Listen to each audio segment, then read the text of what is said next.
What if being naturally talented was actually a disadvantage? What if the people who struggle the most end up the strongest? David Goggins had no natural gifts for endurance running, so he outworked everyone who Diadon became one of the greatest. This is the story of why talent doesn't matter. David Goggins decided to become an ultramarathon runner. There was just one problem.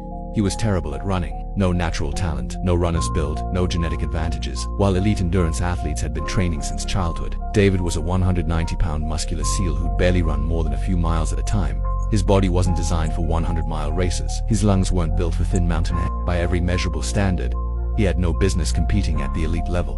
But David didn't care about standards. He cared about work ethic.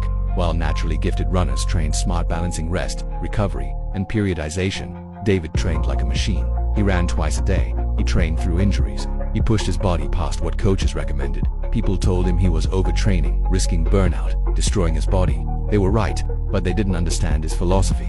Talent is a head start, but obsession is the finish line. David watched gifted runners coast on natural ability, while he suffered through every mile. And slowly, something shifted. The pain that broke talented athletes became normal for him. The miles that seemed impossible became routine. His body adapted not because of genetics, but because of relentless repetition. David entered elite ultramarathons and started beating runners who'd been dominating for years. Runners with perfect biomechanics, runners with VO2 max scores off the charts. Runners who were born to run, but they couldn't match his mental endurance. Because while they'd always relied on talent, David had built something deeper: calloused resilience.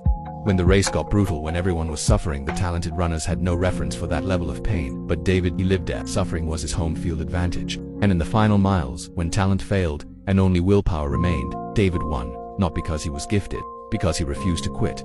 David proved something profound. Talent gets you to the starting line faster, but work ethic determines who crosses the finish.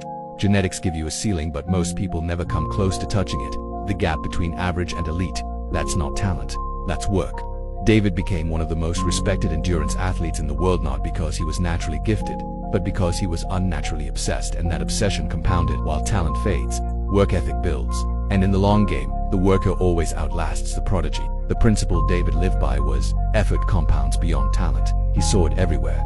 Talented people would start fast, shine early, then plateau when the work got hard. Meanwhile, the grinders, people with no natural gifts, would slowly, painfully close the gap, and eventually, surpass them. Because talent is fixed, but work ethic is scalable. You can't increase your genetic gifts, but you can always increase your effort. David built his entire identity on this truth. When people said, "You're not built for this," he heard, "Outwork them."